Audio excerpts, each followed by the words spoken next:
Good morning, boys and girls, from Black Powder headquarters at Three Falls Cabin in the North Georgia Mountains. CVA presents Real Tree Radio. Welcome to a brand new, unused Saturday morning.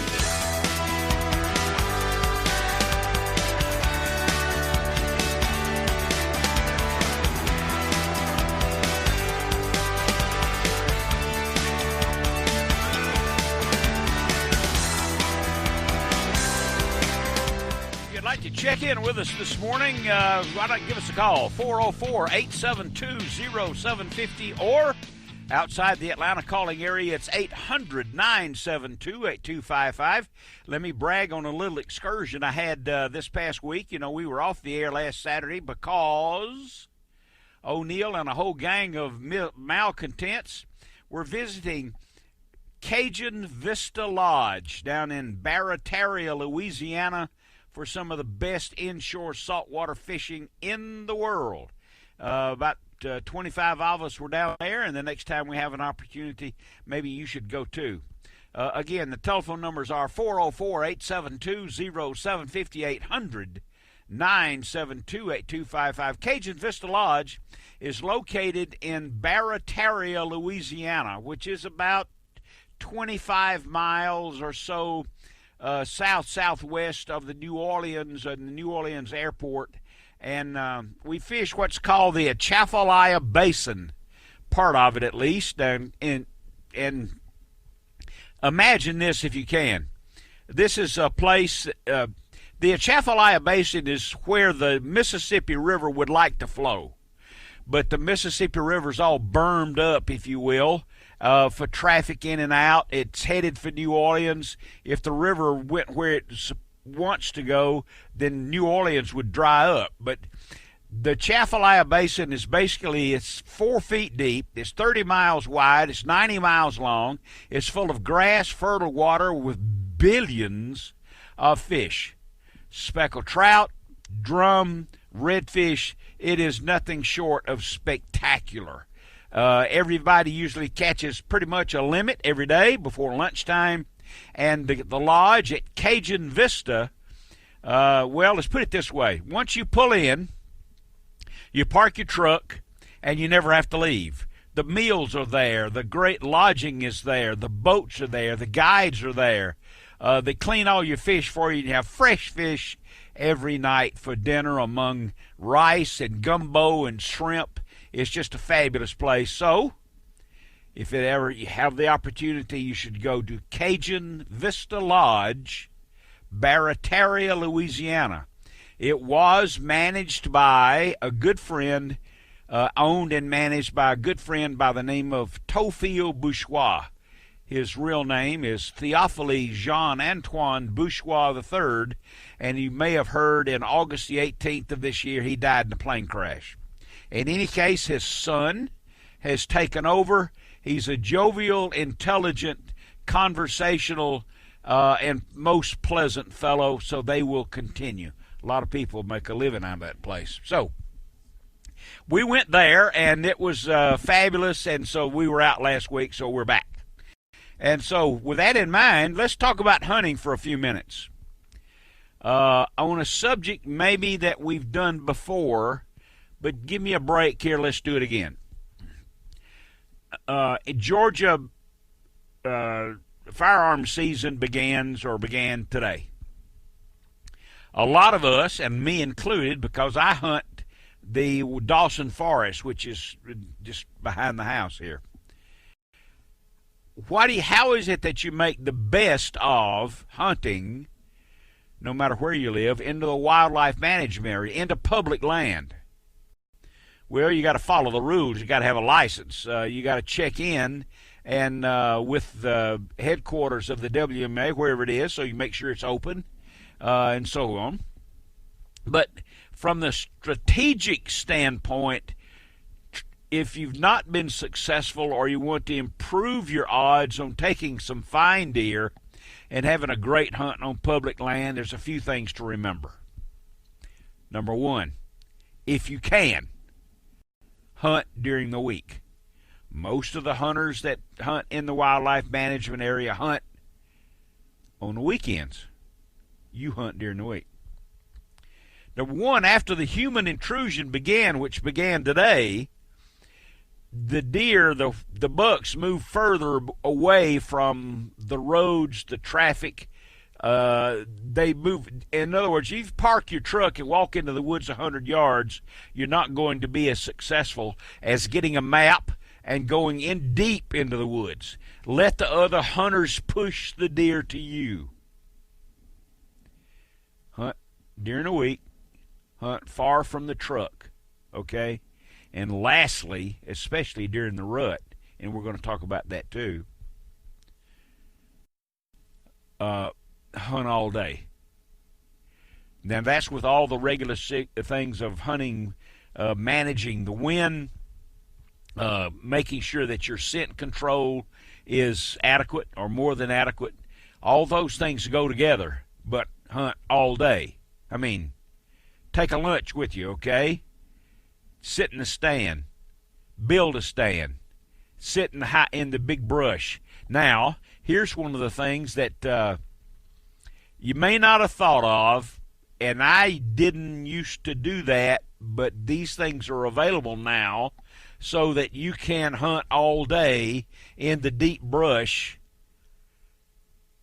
Take a stool with you. A collapsible stool, so that you can be more comfortable. And if you're more comfortable, then you'll be more still, you'll be quieter, and your human and your body movements will be reduced dramatically. And, of course, wear camo. Okay, 404-872-0750, 800-972-8255 for O'Neill outside. So let's see. Let's talk. We've got time. It's 18 after. Let's talk now to Jason. Is the first caller this morning. Jason is calling from Woodstock. Good morning, Jason. This is O'Neill. Welcome to the program. Good morning, sir. How are you, bud? Lovely, lovely. Where are you headed this morning? Well, I'm headed down to Marietta to pick up my brother, and we're going to hit the lake here in a little while and see what we can do. Good. I had a question. What we're not professional anglers or anything of the sort, but we like to go out and go fishing. What's the deal with this snakehead fish they found up in Gwinnett, and how big a threat would that be if one, say, ended up in Lanier or Altoona? Well, if it were to be in Lanier and Altoona, he would probably get eaten promptly. But and there's nothing to be frightened about, but it is a shame that someone likely took that out of an aquarium and put it in a lake. Okay, so that's how it ended up there, okay. That's how it got there, that's right. It didn't migrate, okay? Right, from Asia, okay. Yeah, you and I don't have anything to... It's a shame, okay? Introduction of non-game species can get way out of control, and it would be probably a couple of thousand years before the snakehead can have any effect on our lakes and streams. But here's a great example of how it can happen. You know, hogs. Hogs are not native North American species. Right, yeah, I knew that. But there are literally millions of them already. Oh, yeah. So it's a worthwhile question and topic to talk about the snakehead. But, and it's a shame. Well, that's what's happened down in the Everglades. People releasing pythons down there, for God's sakes. Oh, really? I didn't know about all that. That's great. Yes. Oh, yes. They have managed hunts now down in the Everglades for pythons. It's a shame. How do you hunt a snake? Those people are getting good at it, I'll tell you that. It sounds like fun. Yes, it does, doesn't it? Yeah. And they're already reproducing heavily and have become a nuisance species in the Everglades. Oh, wow. Speaking of nuisance species, did you see that there's a story circulating on Facebook, as tends to happen on Facebook? A lady stopped to help an injured dog that had been hit by a car, and she's taking selfies with the thing in the car going down the road. It was a coyote. Oh, my God. No, I didn't know that. Jason, I got to go, pal. Listen, good luck to you today. I appreciate you calling. I got to duck out of here for a break right now. But you have a great weekend, pal. Okay, there you are. This is O'Neill. We'll be back, I promise. 404-872-0750, 800-972-8255. Welcome back, everyone. We've got a call here from Texas we want to take right now. It's Kevin that's calling from Texas. Good morning, Kevin. You're on the radio, and this is O'Neill. Welcome. Good morning, O'Neill. Thank you for taking my call, man. I missed you. Where are you headed this morning, son? What are you doing? It's early. Well, I actually had a truck driver, and I had a short load last night. I had to go down to Austin and back up. It only took about 6 hours, so I got back to the D.C. about 1 a.m., and the plan all along was to go ahead and go to the deer lease as soon as I got back. My only question was whether I'd get there in time to get an a.m. hunt in before sunup, so it looks like I'm going to make it. Mighty fine. That's where I'm headed right now. Mighty fine. Good luck to you. You got them. Let's see. When is the rut where you hunt in Texas? Well, in Texas, our rifle season doesn't start as early as it does for you guys in Georgia. We're still in bow season right now. Okay. Rifle season won't start till the first weekend in November, and rut is usually real close to Thanksgiving. Usually 5 or 6 days before Thanksgiving, somewhere right around in that area. So okay. I got a ways to go for the rut still. I mean, I'm not real. Actually, my main objective on this weekend is to probably try to take a turkey and maybe a little small barbecue hog. But of course, if a trophy buck walks out, I won't turn away from it either. Yeah, you betcha. But you guys in Texas have got the fall locked up, man. Hogs, turkeys, a long deer season. You got it going on. Yeah, it's nice. So it's just, man, I haven't hunted I haven't deer hunted in a number of years, and I'm really excited about getting back out into it. I was able to sit out in the stand a couple of weeks ago, and I didn't have anything come inside bow range, but man, I sure enjoyed myself. So I'm looking forward to that again this weekend. Well, you know what they say, man. If you pull the trigger or release the bow, the hunt is over. That's true enough. Well, thank you for taking my call. You bet. You call. Hey, stay in touch out there. I want to know what you're doing, okay? Sure will. You bet. And I'll see you soon. Have a good, safe weekend. There we go. There we go. There we go. All right, I'll manage. After 28 years, I'll know how to manage this. It's 28 after the hour. Let's talk now to my good friend from... Let's see if I got him on there. My good friend Don from... Ocean Isle, North Carolina. Nobody can say that like you. Welcome, Don. What's going on? Well, the old timers over here say when the yellow butterflies show up, the spots are running.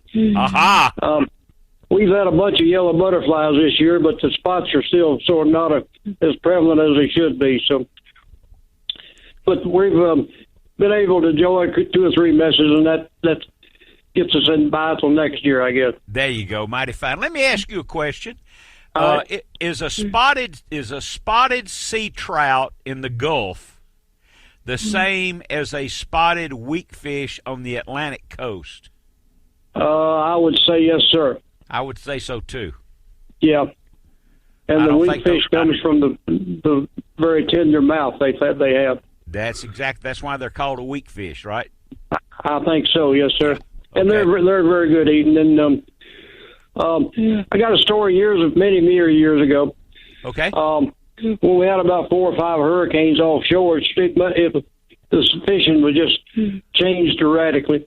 Mm-hmm. And we had a big spot run, and there was 2 yellowfin tuna beached themselves chasing spots off Holman Beach, North Carolina.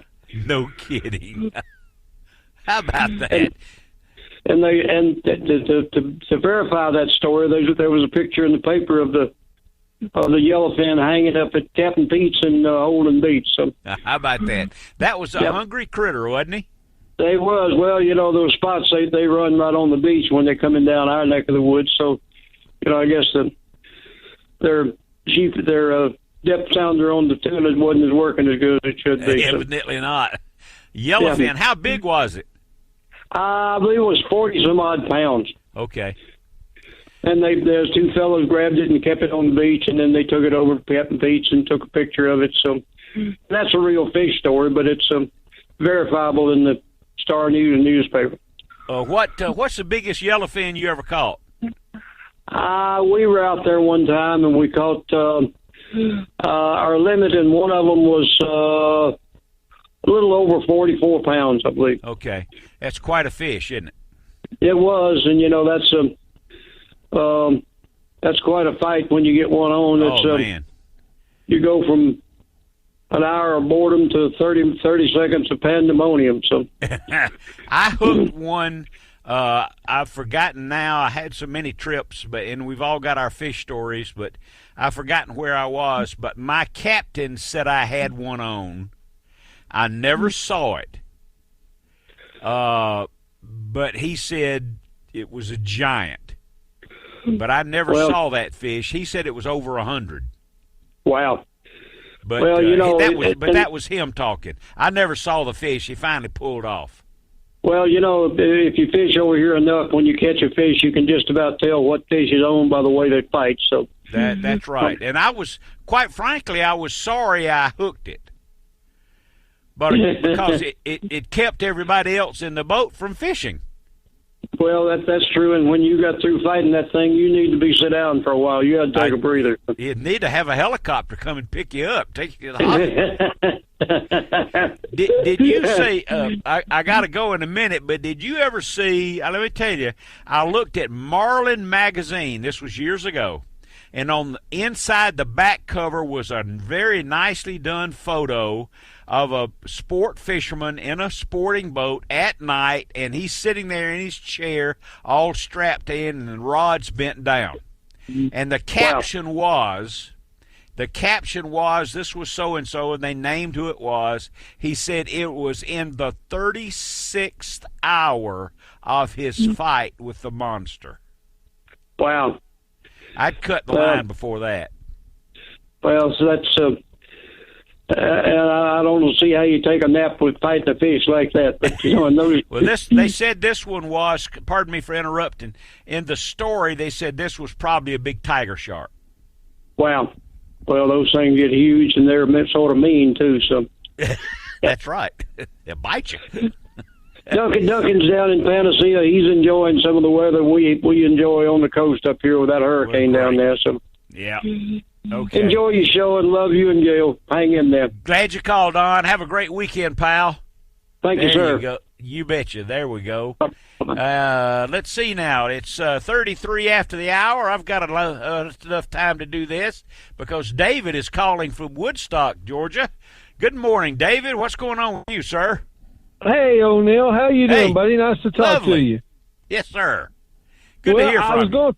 I hadn't called you since opening day of turkey season when my buddy, I called up a couple of turkeys for a buddy of mine. He killed both of them. But oh boy. I was calling because I took my family up to Maine a couple of weeks ago, and we did that Highway 1A crawl from Boston all the way through New Hampshire, all the way up to Bar Harbor to Arcadia National Park, and we had a wonderful time.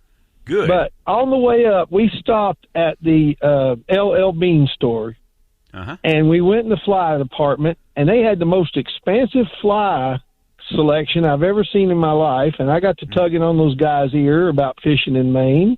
Okay. And I noticed they had just a plethora of egg patterns. And I said, how come you guys have so many egg patterns tied, artificially? Mm-hmm. Mm-hmm. And they told me something very interesting. They said, well, when the suckers start spawning in the spring, he said the trout will go along behind and eat those suckers' eggs. And he goes, the best way to catch a brown or a rainbow is an egg pattern at that time. And I thought, boy, all the hog suckers that we have in the rivers up in North Georgia, I'm sure we do in Central and South Georgia, but North Georgia, Tennessee, North Carolina, all those hog suckers, I've never thought about fishing their spawn, and I'm going to research that, and I'm going to try to do that next spring. It sounds like a good idea. I know probably we'll get a call this morning from Henry Cowan, and he very well may have a comment about that too. I'll be sure and mention it to him. Yeah, well, that's how you catch salmon in the Northwest. Right. Yeah. Exactly. Yeah.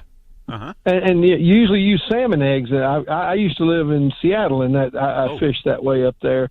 But a friend of mine sent me a picture the other day. He was fishing Ninahaley. He was fly fishing, and he took a picture of a snake that was attacking a hogsucker and had it by the belly and had shoved it up on some rocks and was going to have dinner, on this fish.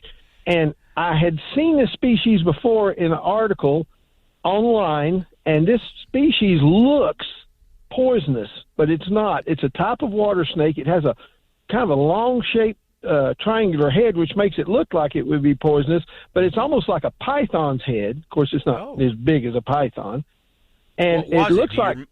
What was it? I don't remember the name of the snake, but it's some kind of water snake, and they sit on the bottom and wait for a fish to come by, and then they attack it. And he was going to make dinner out of this big hogsucker. It was about a pound or pound and a half hogsucker he was taking up on the shoreline. So that was a great picture. To make a meal out of it, huh? How about that? Yeah, good story. How about that? Good story. We'll ask if you're able to stick tuned in the next hour. Then we'll ask Henry about that, because he's fly fishing all the time. Good story, my friend. I'd love to hear what he has to say. Good deal. Good story. Hey, stay in touch and have a great weekend. Thank you, sir. You bet. Bye-bye. See you there. All right, it's 36 after the hour. I got to go, but I see Milton Crapapple is calling. So when we get back from this short break, we'll be able to speak with Milton. This is O'Neill Outside, Saturday mornings, 4 to 6 a.m., WSB and the SB Nation. We'll be back. It's 40 minutes after the hour. Welcome back. This is O'Neill Outside, and holding for quite a while, and is always entertaining and informative. Here's our good friend Milton Crapapple. Good morning, Milton. O'Neill? Hey. Milton Crapapple. Yes, sir. How you doing this morning? I'm doing fine. I hadn't heard from you in a while. You getting ready for deer season? Well, I'm getting ready for it, I hadn't called in a while because I've been working late on Fridays, and sometimes it's hard to get up that early. Yeah. But anyhow, I'm getting ready for it. I ain't going this morning. No. I decided to hold off till next weekend. Okay, why? It's supposed to rain today, and I got some stuff to do. I said, well, then I won't get in there and mess things up today. I'm just going to wait till next weekend. I had a comment. You was talking about this fella that hooked this fish and fought it for 36 hours. Yes. I had a great uncle one time that was fishing down on the Chattahoochee River and hooked a big catfish. It's been years and years ago. Uh-huh. That thing was so big, he fought that thing for 2.5 days. Oh, he did? He finally got it in. It was as long as his boat was. He couldn't get it in the boat, so he tied it, had some rope, tied it alongside the boat, and headed back up toward the boat ramp. It was several miles. By the time he got up to the boat ramp, them crawfish had done attacked that catfish and eat that thing up. There wasn't nothing left but the head and the tail. Oh, my goodness. That's all that was left of it. But he was a big one, too. That story, all folks around here know about that story. It was my great uncle. His name was Santiago Crabapple. Yeah, I was... Yeah, I'll tell you something. That was something. I don't even know if he went fishing after that one. Ernest Hemingway must have heard that story and used it for his book that he wrote. Well, I believe he did. They was friends. They used to hang out. Him and Ernest used to go catfishing all the time. Yeah, the book, The Old Man in the Sea, that probably was where he got that idea for that book. Well, originally it was called The Old Man in the River. Oh, I see. Okay. Yes, sir. Yeah. Okay. And you was talking about Henry. He was talking about them egg patterns a while ago, and you said you was going to ask Henry Cowan about it. Yes. Well, I'll tell you something. A lot of folks don't know about Henry Cowan now, but I'll tell you the truth on kind of how Coleman told me. Okay. Henry's got a favorite pattern that he ties to catch them carp, but he won't tell nobody about it, but I know about it. It's a Vienna sausage pattern. Okay. Yes, sir. Ties a fly. It looks just like a Vienna sausage. Them carpels tear that thing up. I'll bet. Yes, sir. Well, of course, Henry would never own up to that. No, sir. No. Now he won't admit to it, but I'll bring it up when. He's one of them purists. Oh gosh, isn't he ever? Yeah, I believe he calls it the cow and carp clobberer. That's what he calls it. Yeah, something like that. Yes, sir. Well, I'll be. But anyhow, you going deer hunting today later on? No. I have enough time that I don't hunt in the rain. Yeah, I know what you mean. I'm kind of getting that way too. Yeah, I'm not going to walk. All I have to do. I mean, where I live. All I have to do is walk down to the bottom of the hill, and I'm I'm on the WMA. But no, I'm not going to hunt today. Well, I figured all you had to do up there was raise the window. Well, that too. Sure. I have been. Sit in there on the side of the bed. I have been seeing quite a few. They're really good. Active. Yeah. Well, Hal Coleman told me y'all tore up them redfish and trout out there in that place where y'all go out there in Louisiana. Right. Said y'all caught a bunch of fish. Oh yes, we did, and everybody caught a lot of trout, and we did not catch any of the huge redfish. They just weren't quite there yet. Well, that's what he said. He said the water was still too warm out there. Yeah, it need to cool off a little bit more, though, get those big redfish in. But of course, he can testify that's a great destination for fishing. That's why I'm going to try to go with y'all next year. I hope you will. Well, stop by the jail if you get a chance. I just wanted to touch in with you this morning. You bet. Glad you called, Milton. Much obliged. You bet. See you soon, my good friend. There you go. And 4:44 it is, 4:45 in the morning.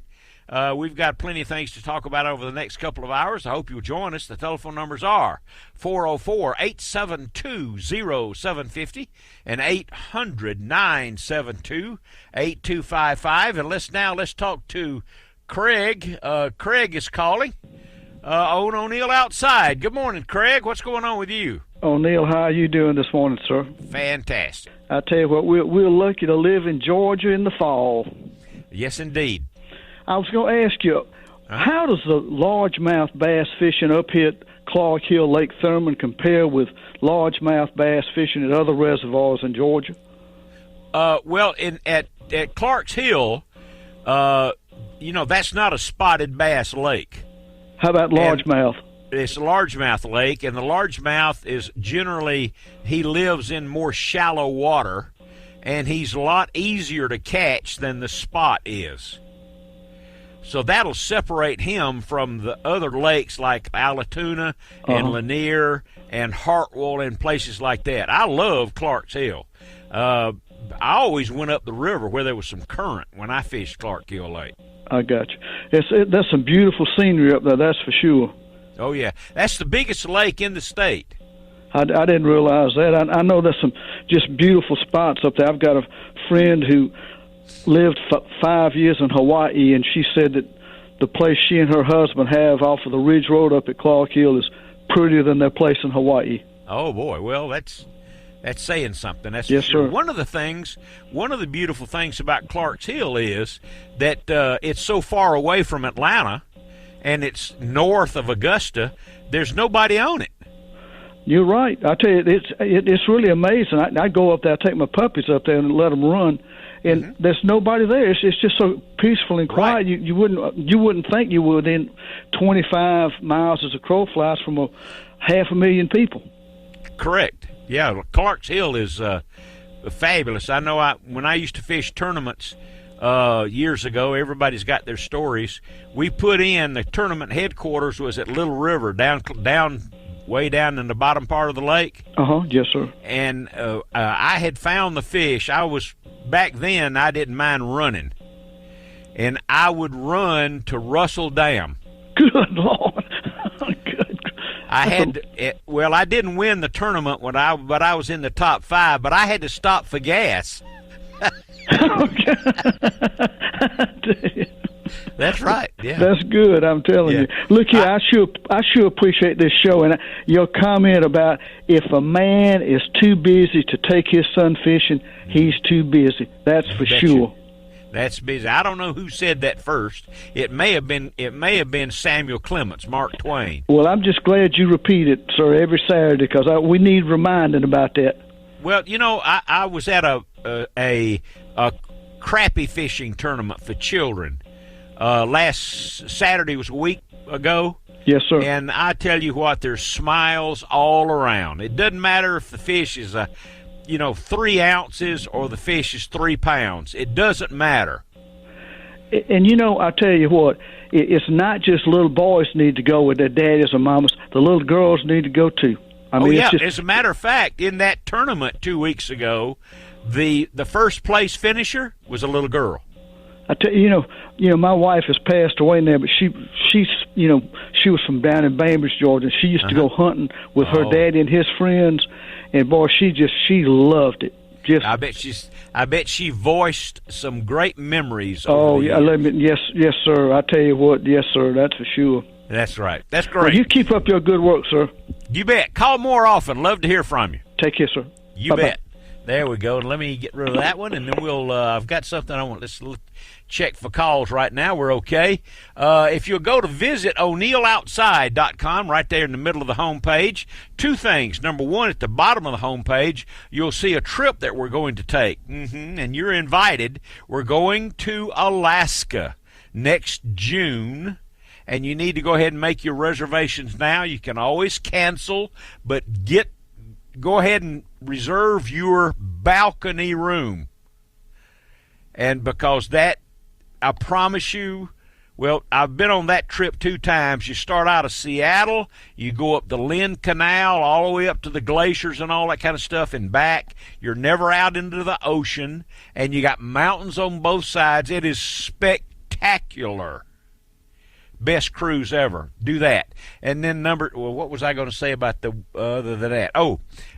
At the middle of the home page, you'll see the O'Neill Outside guest book, okay, where you can write in, and we'll give away prizes. And so write in the guest book with questions and observations about the show. Here's one from Bill. He writes in from Kylene, Texas, and he says, what's the difference between a lure and a bait? Is there any difference? Absolutely not.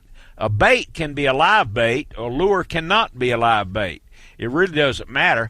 I've always thought you could catch more fish and bigger fish using live bait than you can lure, but it's not true. Because with the lure, be it a roadrunner, a crankbait, a plastic worm, a spinnerbait, because you get to present it to more fish than you do a live bait. Marvin writes from Bone Gap, Illinois. What's the best way to introduce a youngster to the outdoors, hunting or fishing? By far the best way to do it is fishing. You get to participate. You get to play with the bait. You get to put the bait on the hook. You get to cast. You get to reel. You get to reel the fish in. You get to clean the fish afterwards. No, fishing is much more. Quite frankly, hunting, especially deer hunting, quite frankly, is a bore. It's exciting, but think about it. Let's go sit in the stand for 4 hours and be quiet. Huh? No, fishing's the best way. John writes from Mount Hope, Kansas. Enjoys the shows you produce and they appreciate the quality of the products I've tried on your recommendation. Thank you very much, sir. Ed writes from Nicholson, Georgia. I appreciate your show because you show the good and the bad. There's a lot of those bad days. The good days when you get a good buck, or the bad days when you miss or don't see any. I've had a lot of those lately. Yeah, anyway, that's real. So there you are. Travis McLean writes from Travis McLean writes from Milwaukee, Wisconsin. I moved to Georgia and have had to start watching the show online. I am especially happy you televised the radio show. The radio show is televised on Facebook. You can watch it live right now. I used to drive an early morning route, and I always listened to you and Woman Williams. I missed y'all when I first moved up here, and I'm glad to be able to see you now. And go to the website and check that out if you don't mind. Now, 404-872-0750 across the eastern United States, into the SB Nation all over at 800-972-8255, which translates to 800-WSB Talk. That's TALK. The hunting season has begun, and I have, when we get back, the 7 habits of the mature buck. Ooh. You might be surprised at those 7 habits, and I have some comments to make. Why don't you join me? This is O'Neill, Saturday mornings, 4 to 6 a.m., and we'll be back. We want to get to a call before we get to the 7 habits of the rutting bucks. Let's talk to Sutton. He's calling on O'Neill Outside. Good morning. You're on the radio. Good morning, sir. How you doing? Outstanding. What about you? Good. I had a little luck already this year with the muzzleloader. I took a doe there Wednesday morning down at the National Forest in Jasper County. Good. And they were eating acorns early in the morning, about, 8 o'clock. Yeah. But I had a thing. I went. You was talking about getting to the deer stand early, before light. Yes. I've had better luck in my hunting experience of waiting until after light and slipping to my stand. I wonder why that is. I don't know. I got last Saturday morning. I did. I got there early, like 5:30, and sat near an hour and a half, and the deer were blowing and smelling me in the dark. Didn't see nothing. When I went back Sunday, I slipped up and seen one, but I didn't shoot at it because it was too far off for me with a muzzleloader. And then Wednesday, I got there at 7:30, about, 8, here they come. Got one ticket. And that one little spot, over the years of 15 years, I've taken 10 deer in that one spot. How about that? So just go figure, kind of odd man out. But I was going to comment on one other thing. Last week I was listening to your show, and somebody called in talking about could a possum climb a tree and all that. And you told them, yeah, they can, obviously. But I always heard a possum was a marsupial. You commented that it was a rodent. I didn't know. I looked it up on the phone, and it says it's a marsupial. It's got a pouch, so I don't know. Okay. Well, good. See, that I am often incorrect. I thought he was a rodent. With that tail he's got, I thought he was a rodent. Yeah, well, I thought a rabbit was a rodent, and I was corrected by somebody. I forget exactly what genus it is, but it ain't no rodent. Okay. But anyhow, the deer hunting should be good this year. Today it's going to be raining, so I'm not going either. But main thing with the deer hunting. Oh boy, look! Hey, I'm over time here. I'm gonna put you back on hold if you can. I'm hold gonna have on. to run, so you go ahead, sir. You have a good weekend. You bet. This is O'Neill. I'm out of time. I'll be back. Well, good morning, boys and girls, from Black Powder headquarters and the Bojangles studio. High in the mountains of North Georgia, this is O'Neill Outside, second hour of outdoor conversation. I hope you'll join us this morning. The telephone numbers are 404-872-0750, 800-972-8255. It's my pleasure to tell you that this program is brought to you every Saturday morning by Appalachian Gun and Range in Jasper, Georgia. I went there this week to sight in my new Cascade, and I got it bullseye. It's great. Bojangles. Oh, that's the wrong stuff. Okay, Appalachian Gun and Pawn, Works Tools, Real Tree Camo, Stripling's General Store, Tough Shed, CVA Muzzleloaders, Snellville Heating and Air, Teeson's Online Apparel you can buy direct, and a new sponsor, and that's Rocco's Pub. And it's 7.5 minutes after the hour. We're talking outdoors for the next hour, that is, and we hope you'll join us. No politics.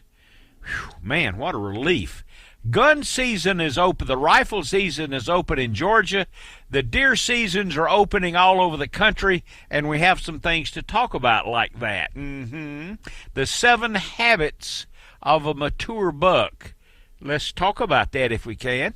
You can watch O'Neill Outside television on Fox networks all over the country, VOD networks, my goodness, the Hunt Channel and Waypoint TV, and on ad nauseum. O'Neill's been on the air for a long, long time.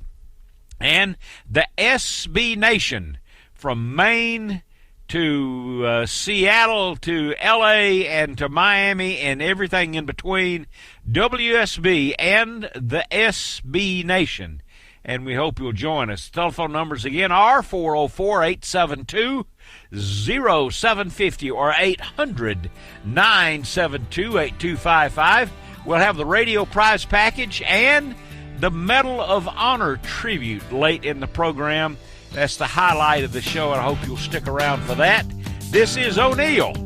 The firearms season is open, and you should take advantage of it. The hunting season has begun, and we'll talk more about that when we return. You know about whatever it is you're doing, whether it's your employment, whether you're deer hunting, fishing, whatever the case might be, the more you know, the more you understand, the better you can become. That's my prognosis for you and for me, and it's not hard to understand. Here are some of the 7 habits of the mature buck.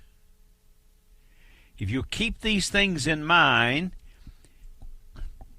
not only will it possibly explain why you're not killing anything or seeing anything, it may explain why you are seeing more.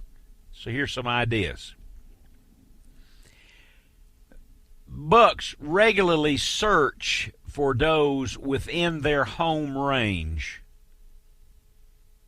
Why is that? Well, they know all the other bucks in their home range, and unless they're forced to, they don't need to go pick a fight. I have discussed this with some deer biologists in various states, and they tell me, which is be a surprise to you, I think, that is, there are some bucks that don't breed at all. They don't breed, they don't fight, they don't seek out does. Is that a surprise? A little bit. But I know some people like that myself. Bucks feed much less during the rut. If they come into a food plot, they might look around to see if any of the does are in estrus and to see if there's a candidate for breeding. And if it's not, do they stay and eat? Maybe. But they probably venture forth on their regular route to another place where they see bucks, where they see does. Here's something interesting. The mature buck during the rut moves all day. Even more so at midday than he does early and late. Why you suppose that is? Because on most deer leases, deer hunts and wherever, and clubs, you are back next to the campfire with your buddies. Nothing wrong with that. Deer hunting during the middle of the day is a very social occasion, and I'm telling you, you can enjoy the deer season and never pull the trigger. But you'll have an opportunity to pull the trigger if you're in the stand at noon instead of being back at camp. They cruise more then in the rut than they do otherwise. If it's not for the rut, let's think about what the white-tailed buck does except during the rut. He's a pretty lazy critter, if you want to know the truth. Other than during the rut, he hangs out with his buddies. He eats and sleeps, and he listens and watches to stay alive. That's all he does. The rut changes everything. During the rut, they spend less time working the rubs and scrapes once the does go into estrus.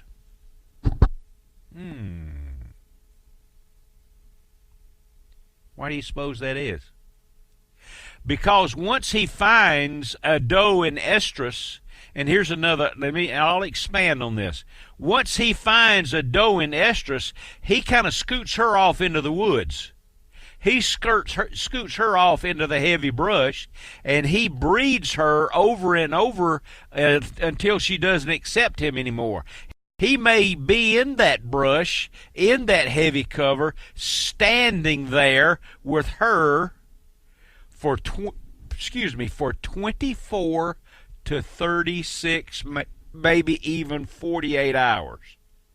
That's why, too, you may have spotted a route of a great buck that you're hunting, and suddenly, now you're in the stand, suddenly you don't see him anymore. Where did he go? Did somebody shoot him? No. He's probably with a doe. And they spend 48 hours. I alluded to that. Look, go to the internet, join up with Realtree Outdoors. They have a wealth of information. 17 after the hour. Now I've neglected him long enough. Here's Mac, and he's calling about Lake Lanier and other lakes. Good morning, Mac. What do you say? Good morning, O'Neill. How you doing? I'm good. You going to go out and get wet today? Well, I'm not. I'm disappointed. I was supposed to be in Carabel trying to catch a red snapper today, and this little disturbance coming up in the Gulf altered our plans pretty dramatically there, so there'll be no fishing out there. Yeah, no kidding. Yeah. So, no kidding. I'll be in the office today. But anyway, fishing's been good. I would say better than normal for October, which can be kind of a finicky month. And that's the key. If you're going today, the one thing I'd point out is be prepared to do a lot of different things because of the turnover and the conditions come with it. Mm-hmm. The fish are moving a lot. It changes from day to day. I think today will be a good day to fish with this weather pushing in on us. If you got a good rain suit, you should be able to catch them this morning. But, if you can get out of the wind or get on a lee bank somewhere, I bet you'll have some shad on the surface. Yeah, I think it'll be good. You just got to factor in all that weather. But we're seeing fish all over the lake, so you can ease up in the middle part of the lake where it necks down a little bit. It'll be a little easier to hide from that wind as that progresses during the day. But be prepared. I have something tied on the foot of schooling fish. You may or may not see them, but they're up and down so quickly you don't have time to rig for them after the fact. Oh, yeah, stay rigged, huh? Be ready, yeah, because they're up and down. If you can get to them, they'll bite. You can catch a lot of fish now without being. You don't have to see them though. You can just pull up to a little underwater hump and cast the topwater over it. And if they're there, a lot of times you pull them up to the topwater. You can fish live bait fishing. It's been good. Down lines. Be prepared though to fish shallow or deep, depending on where you're at. You're seeing fish really move around up in the water column. And we've got a good trolling bite, and this is going to be big, I think, as the day progresses. If the wind does start beating you up, it's hard to present a live bait. You can catch them with umbrellas, either the little mini-mac small umbrellas or big ones, depending on the depth of what you're trying to do. Excuse me if I interrupted. That mini-mac has really been successful for you, hasn't it?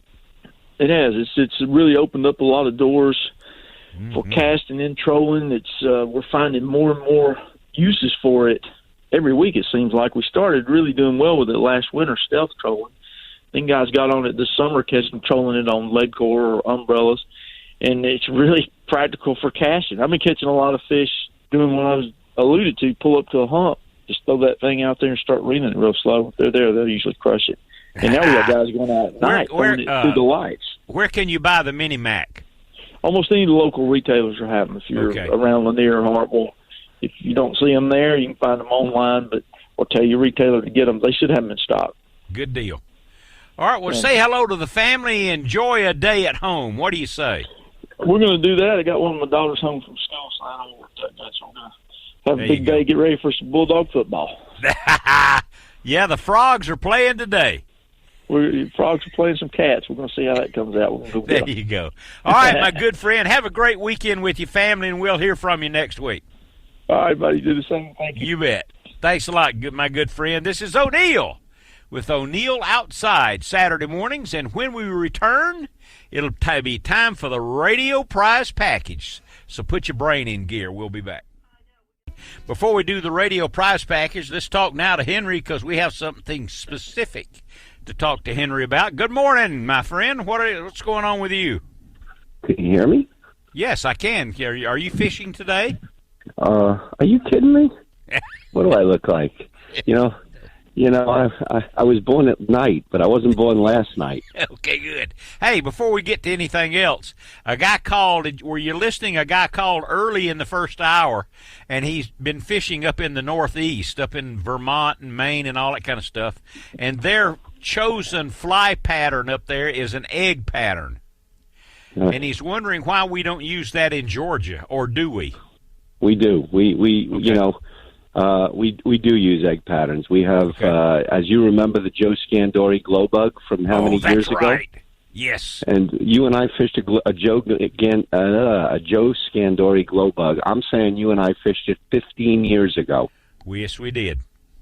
And the more popular egg pattern today is called a Y2K. Oh. But you want to know something? As good as egg patterns are, there's a pattern for trout. And he's talking about trout fishing, obviously. Yes. There's a pattern for trout that is probably even better suited today for anywhere in the country, and it's called a squirmy wormy. And a squirmy wormy is nothing more than a little worm fly, but it's made out of like a rubber, some sort of a rubber material. And the thing, it's unbelievable. It's like fishing. Think of a worm you would fish like a wacky worm on a bass rod. Think of a worm about 1/100th of the size, 1/100th size smaller. And that's what they use for trout. They're called squirmy wormies, and they're very, very popular. It seems to me that the last time I did this, that I used that, it was called something else, but it was it was a San Juan worm. That's right, San Juan. That's right. So in the world of fly fishing, and I'll try and relate this to baseball because you're a guy who hit 567, right? Yes. Am I correct in the stats? That is correct, and thank you very much. See, I do listen to you. You don't think I listen to you? Well, so we all are proud of pitchers that throw heat and fastballs and stuff like that. Mm-hmm. And then there are pitchers that make their way through the major leagues that are not power pitchers. They throw what you and I call junk, right? A lot of curveballs, sliders, things like that. Well, when you're fishing flies like San Juan worms and glow bugs and Y2Ks in the world of fly fishing, we call that junk. So they're junk flies. They're not real. They're not imitating the bug that comes up from the bottom of the riverbed. That's what most anglers. And not to take anything away from fishing junk, but fishing junk is what people do when they simply have to catch fish, not when they're trying to imitate a specific bug that's coming up from the bottom of the riverbed. I got you. Oh, I learned so much. Isn't that something? You learn something on this show. Yes, indeed. By the way, trout don't know where they live. You like that, don't you? It's in the book. I told you, stripers don't know where they live. It's in the book. I swear. The book will be out next year, right? It'll be out. Yep, we're working on the cover photos right now. So, all right, what's going to be what's the title of your book, Henry? I don't know. Oh, okay. It might be something like "Why Did I Take Milton Crabapple Fishing?" I don't know yet. Okay. We haven't gotten to that point. It's probably going to be called Fly Fishing for. It's going to probably be called Fly Fishing Fresh Waters for Striped Bass. That's something to that effect. But it's not just for fly fishermen.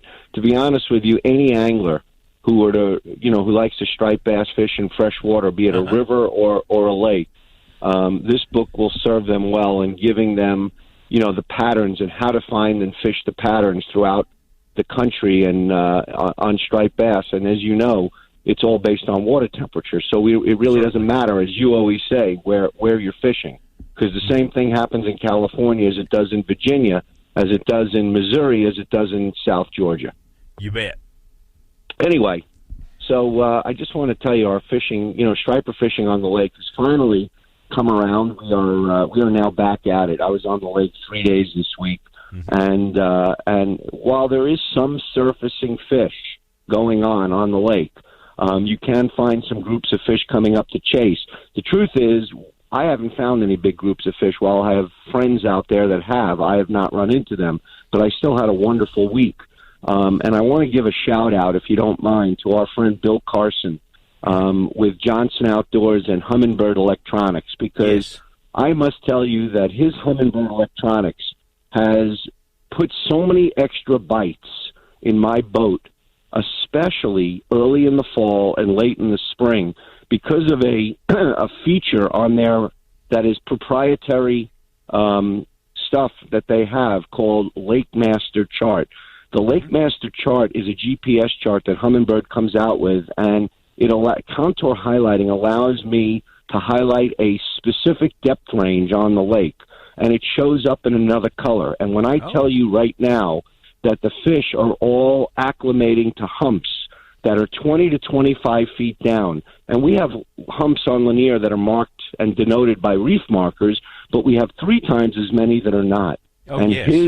His contour highlighting puts every single, I hope you're hearing this, every single hump on the lake shows up in Kelly green on my machine. So I could be driving and all of a sudden look and see Kelly green on my machine and go, I didn't know a hump was over there. And we stop and make some casts and we hook fish. So I just wanted to give a thank you to Bill Carson and his products, because good idea. that Humminbird Electronics has saved the day for me and put extra fish in the boat. Fabulous. What a great recommendation. Be sure and say hello to Bill from me. He's one of my favorite people. He's a great guy. All right, buddy. Well, look, we're not fishing today, but we're fishing tomorrow, and then we got a double on Monday, and it just goes on and on and on. Okay. So all right, have a good one, pal. We'll catch up with you next week. You betcha. There we go. All right, time for the radio prize package. Now, again, the prize package question is not just to bring attention to me or to us. The radio prize package question is one that you probably won't know the answer unless you are a fan or unless you listen to the show. Here's your radio prize package list. A full week of use of the 25 and 50-yard range at Appalachian Gun. Great. I was there this week. It's great. Bojangles gift card. Whitetail Institute DVD about planting food plots. Angler magazine. Georgia DNR Rigs magazine and a hat. A can of Fisher's Choice baits. Take a kid fishing. A Thunder Chicken casting float from Mark Noble. A selection of True Turn tackle. And a Swaggerty's coupon so that you can go to the store at Kroger, Publix, and everywhere and use this coupon. Get you some Swaggerty sausage. And the question is, in the opera category, who is O'Neill's favorite operatic singer? Ooh, boy. 404-872-0750, 800-972-8255. The first caller with the correct answer, and the question will not be reiterated when you call. All you have to do is call and give the right answer, and you win the radio prize package. 404-872-0750, 800-972-8255 for the radio prize package. Let me click on this and see if there's somebody in there already. It shouldn't take long. Well, yeah, there's a lot of calls right now. We'll get to the winner in a moment, whomever that is. It's 33 after the hour, and you know something? Have you realized over the last hour and a half, we have not mentioned the president, Alan Schiff, James Comey. We have not mentioned a single politician. Whew. What a relief. 33 after the hour. And one of these guys is going to win the radio prize package. So, let's see. I want to tell you, here's O'Neill has lots of recommendations. I'm sorry, I have them. All right. An idea, 2 things. Number one, it'd be tough to arrange now, but it would be worthwhile because most of the whitetail rut happens in Georgia and the Carolinas. It happens in November, and in Alabama it happens in January and February. So you have time to mentor a child for the hunting season? Wouldn't it be great if indeed you mentored a child so that the next time he went back to school on Monday, he had a great hunting story to tell that so few others have? Mentor a child for this hunting season. It can be a relative. It can be a kid in the neighborhood whose dad is not a hunter. A kid in the neighborhood whose mom is a single mom. Mentor a child. And you'll get more out of it than he will. I promise. 35 after the hour. You should join Quality Deer Management Association. Otherwise, which is a bunch of scientists, not a bunch of guys standing around a campfire, which is, you will know things like this. Ready? QDMA put bigger antlers on some bucks. They fashioned bigger antlers on some bucks and found out that the buck with the largest antlers was more welcome by the does. Surprised? They proved it. Here's something. Okay, we have a winner, everyone, and I'll get to that winner when we get back. It's 36 after the hour, so I got to get out of here in a few seconds, and we'll get to the winner on line one in a moment. So you can continue to call, but you can cease calling about that because somebody has already won it. Whitetail fawns, you've heard it so much, and I'm leaving in a few seconds. Whitetail fawns have no scent. You've heard that before, haven't you? That's not true. That's how the doe locates her fawn. That's how she finds that fawn, where she's put him in the brush and she goes to eat. Okay? Interesting, isn't it? Find out by joining QDMA. Answer to the radio prize package when we return. Get to the answer of the radio prize package question. Listen for about 10 seconds.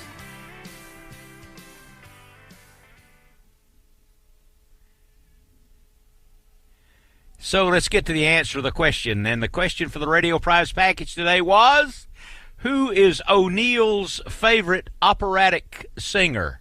And for that answer, let's go and chat with Beverly. Good morning, Beverly.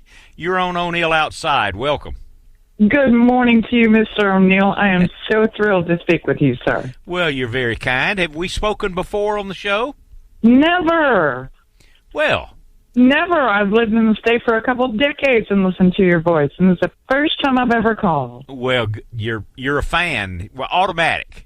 Well, and automatically a fan because I'm a big Fisher girl, too. So. There you are. Good to hear that. And the answer to both is, who was the singer that you just heard?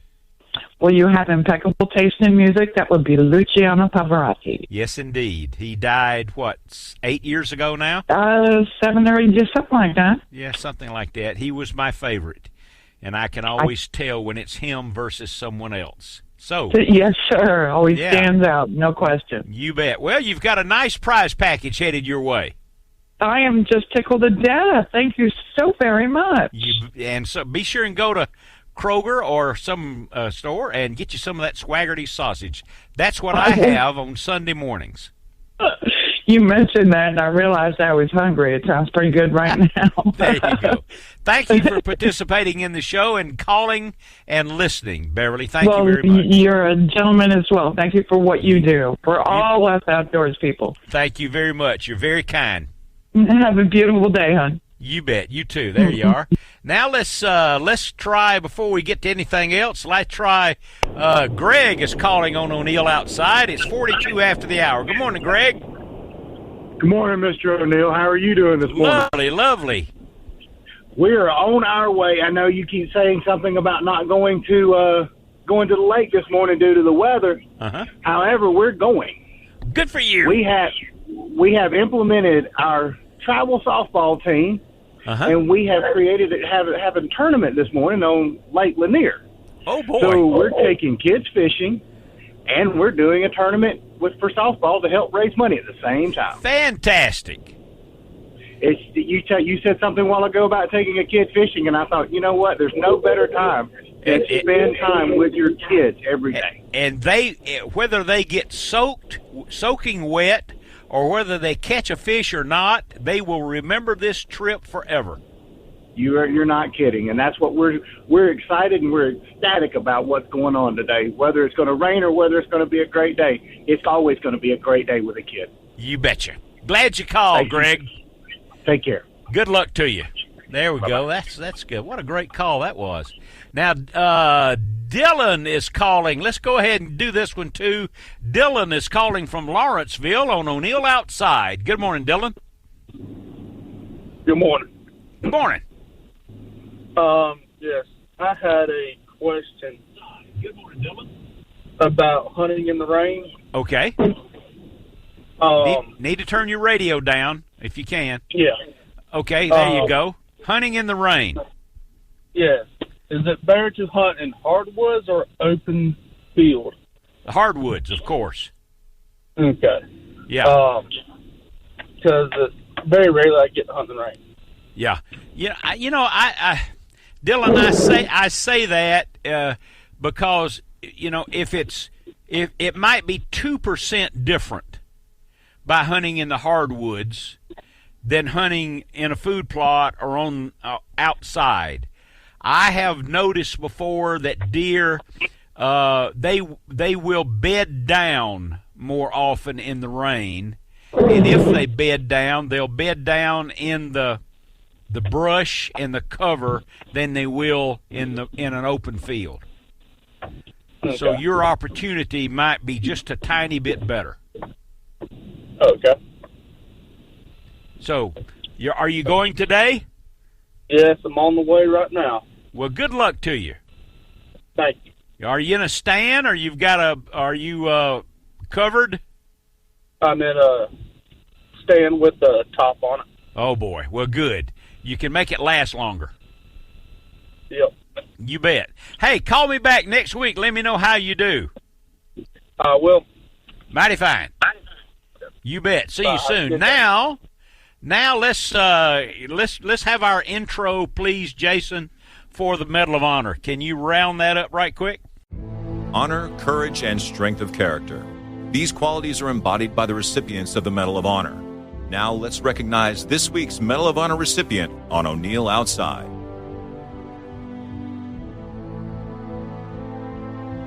By the recipients of the Medal of Honor. Junta. Now let's recognize this Staff Sergeant, Afghanistan, 2007.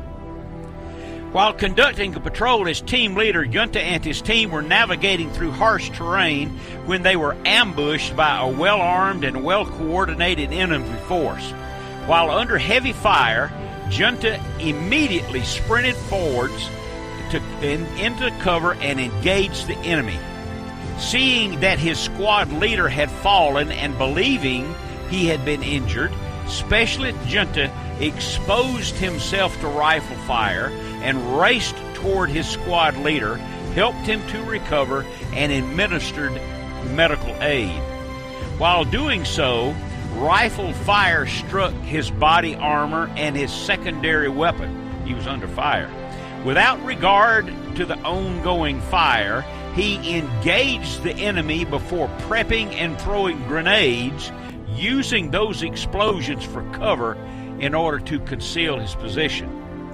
Attempting to reach additional wounded fellow soldiers who were separated from the squad, he and his team encountered a barrage of enemy fire. Junta then realized that another soldier was still separated, so through his own initiative, he crested the top of the hill, Junta did, and saw two enemy carrying away an American soldier. Do you suppose he was fired up from that? Well, when he realized the soldier was separated, he crested the top of the hill. He immediately engaged the enemy and killed them both and rescued the soldier. He engaged them and killed them, and upon reaching the soldier, he began to provide medical aid as his squad caught up with him and provided security. His unwavering courage, selflessness, and decisive leadership while under enemy fire were integral to his platoon's ability to defeat the enemy ambush and recover the American soldier.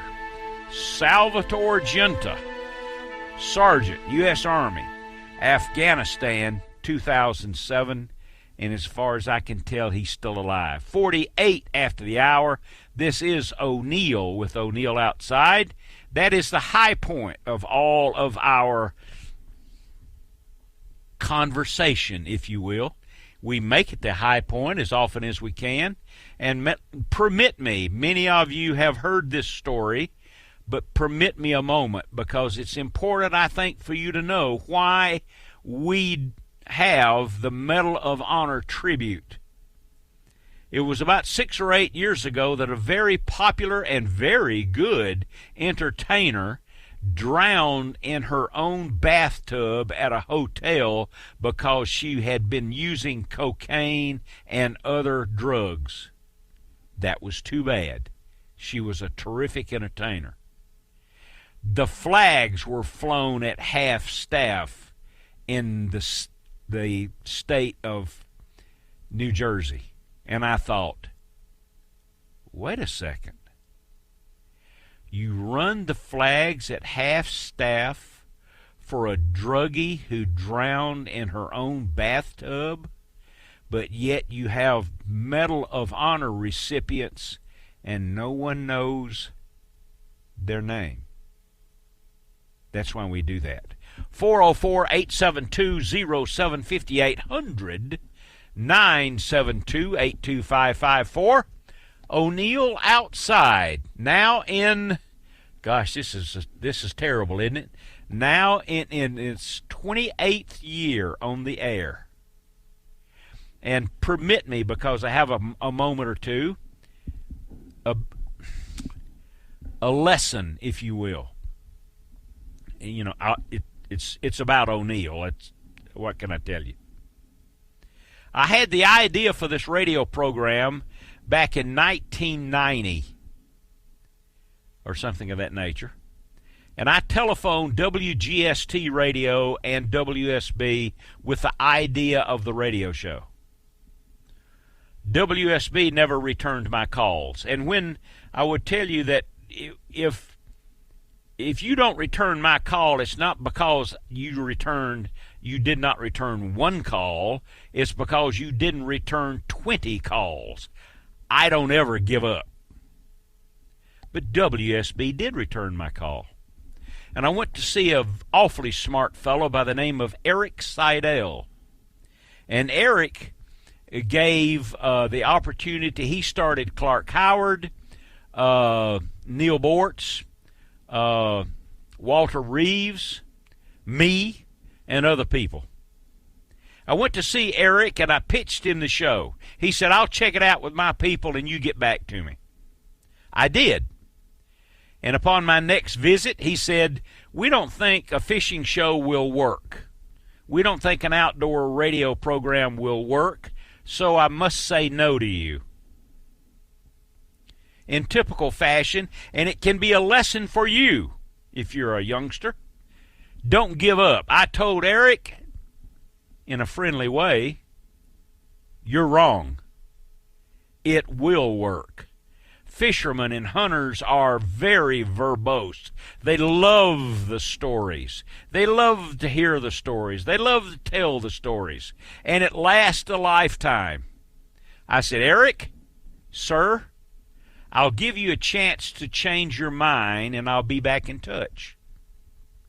I never leave one appointment without arranging the next appointment. I returned upon my prescribed time, And I remember he was at his desk with his hands folded, looking over his half glasses. Suddenly, he put his hands up in the air and he said, "I give up. You can start next week." And Gail and I started visiting WGST radio in Atlanta at 5 p.m. in the afternoon on Sunday. I had one sponsor, Georgia Power Company. We made a grand total by driving all the way downtown and doing a 2-hour radio program. We made $15. But it started O'Neill Outside, and at the time it was called The Great Outdoor Show. Is that a lesson for you in business and in your personal life? I hope you'll permit me for talking about myself for a few minutes, but I do it because it is a lesson. It is an encouragement. You got your sights set on something, don't ever give up. If you know you're right, you find a way to make it work. This is O'Neill. I'll be back. We've got a couple of minutes for some crass self-promotion, so indulge me a moment. You can listen to O'Neill. You can listen to this show and O'Neill's other podcasts by going weekly by going to iTunes, Apple, Google, SoundCloud, Waypoint TV, and on and on and on. So tune in if you will. Right now, this show is live on Facebook, and it will air on Facebook throughout the week. Visit there if you can. Visit O'NeillOutside.com website. At the bottom of the home page on the website, you will see a promotion and the information for a cruise. Next June, O'Neill and already about 25 people are going on a cruise. We're headed from Seattle up the Lynn Canal to the glaciers and the mountains, and we've done this cruise before. It is fabulous. It is the best cruise I've ever been on. We've done it 2 times. Make your reservations now. You can cancel later, but make your reservations now, because what you will want, if you can, is a balcony suite, a balcony room, because the views are spectacular. It's our cruise next June to Alaska. Please make arrangements to go if you can. I guarantee you it'll be worthwhile. And don't wait. You need to get one of these balcony rooms if you can. The windows are great, but the balcony room is where it's at. It's 59 after the hour. Thank you for joining me today, those of you who called, those of you who won radio prize package, those of you who listened to O'Neill's self-promotion. I thank you for that. And all of you who called, you make O'Neill Outside the show that it is. And if you're too busy to go fishing and take a kid along and mentor a child through the hunting season, you're entirely too busy. I'll see you guys next week.